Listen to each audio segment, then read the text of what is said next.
Alrighty, hey everyone, it is Garrison, and let's check out a new addition to the fleet. This is a 22 Aviator Reserve in the silver radiance metallic with the sandstone leather interior. Now, giving you a little hint there, right behind it is the predecessor, that is the 03 Sequoia Limited.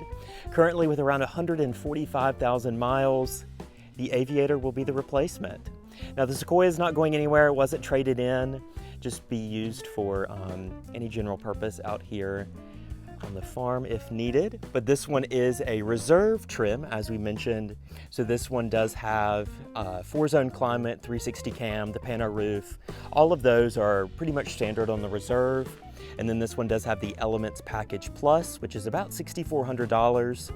Things that you would kind of expect in a luxury vehicle as such: heated wheel, Co-Pilot 360 Plus with your lane centering and adaptive cruise, your heads-up display, your air filtration system. Then it does have the luxury package as well. Luxury packages include the rear sunshade, the 30-way perfect position seats, the Revel 28 speaker audio, and then you do have the illumination package as well, which is going to add your pixel LED headlights, as well as your illuminated crest in the grille, which we will see here in a second when we turn on the vehicle. If you guys do know anything about Ford, this is based on the Explorer, so you might see a little similarity, but they've done a great job differentiating the two. It is built alongside the Explorer in the Chicago assembly plant. Looking down here to our wheels, these are riding on Michelin tires. These are going to be 20-inch alloys. This is 225 55 R20s. Contrast black mirror caps coming in. You can see that sandstone leather interior. There's perfect position seats, as well as your big panoramic roof right there. But we will go ahead and start it up. Mighty young with only 200 miles on it. Foot on the brake, button to start.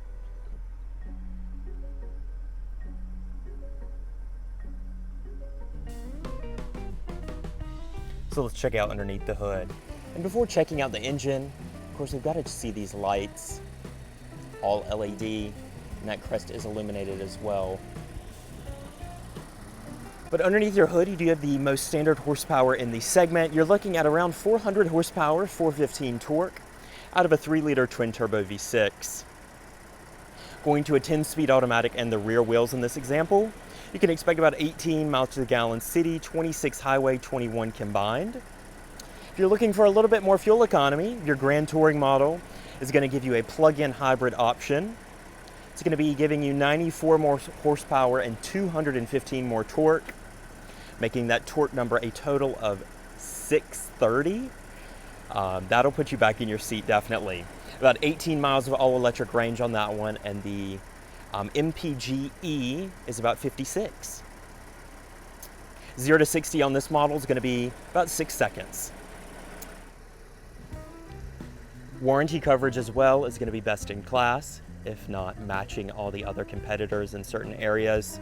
4 years, 50,000 miles, comprehensive bumper to bumper. Black label models do get the 4-year, 50,000 mile comprehensive maintenance as well. And then 6-year, 70K powertrain. Just hoping you don't need either of those, right? That's the goal. Around back, you can see that gorgeous light bar. Then we'll go ahead and open up our hatch. You can see behind your third row of seats, we've still got plenty of room. Some storage. And the third row does fold, of course. Just one touch automatic. And we'll close it up.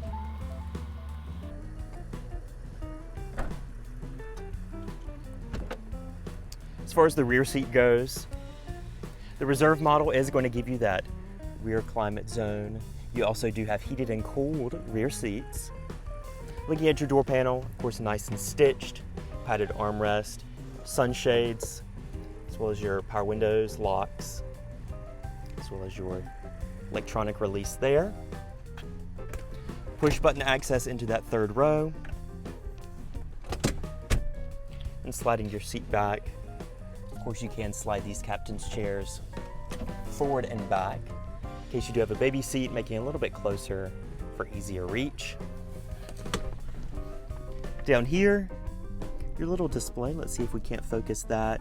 We do have our heated seat controls, as well as you've got your climate, your air quality, some audio features, and then some settings.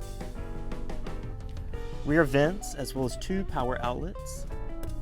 We've got a standard household, and then a USB-C and a USB-A.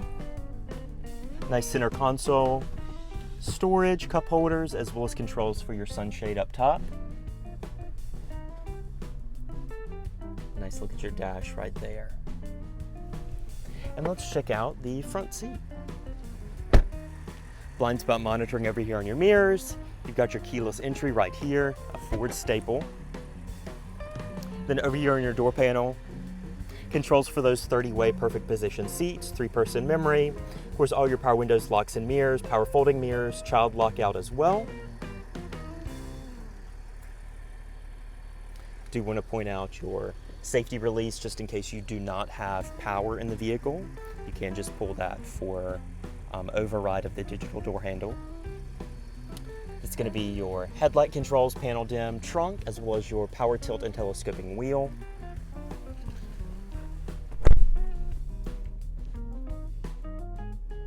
Three-spoke leather wheel.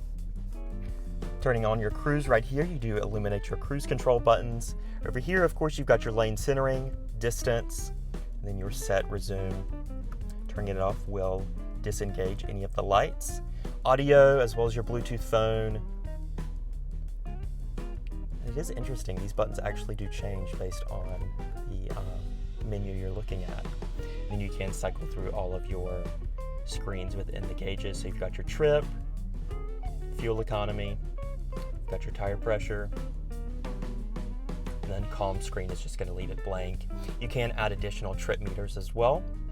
Heads-up display is going to be comprehensive. You can see you've got your road sign, time, temperature, your lane centering as well. That's going to be these 2 wings that are on the 2 sides of the Speedo. Coming to your infotainment system, this is just going to be an iteration of Sync 3. Got your navigation, of course, right here. Audio. And then looking at your sources, all the basics are going to be here: AM, FM, XM, Bluetooth streaming, as well as Apple CarPlay, Android Auto. Going to your apps. And then settings as well. You've got all your driver assistance controls. You can go through those. You've since done all the setup for that, so no need to go into that. And then going to your ambient lighting, you can customize the intensity as well as color. Below that, you have your 360 cam. And then you do have your auto hold, start stop. And then your active park assist is going to be right here in these 3 buttons. Piano key style shifter, foot on the brake, D for drive. Of course, you've got your reverse right here, and then P for park. Some hard key buttons down here for your heated and cooled seats. You've also got your heated steering wheel. Going to seats up here, does have your massaging seats as well. You can activate that. Covers over your cup holders and storage, as well as drive modes, power parking brake, felt line center storage. And then up top, sunglass storage, as well as just some LED illumination, garage home link. A great cabin. So that really wraps it up here on the Aviator. Unless you guys have any specific questions or content requests, this will just be eating up the miles as the new daily driver, taking the place of the Sequoia. But thank you guys for watching. As always, if you enjoyed the video, please give it a like. And we'll see you in the next one. Bye now.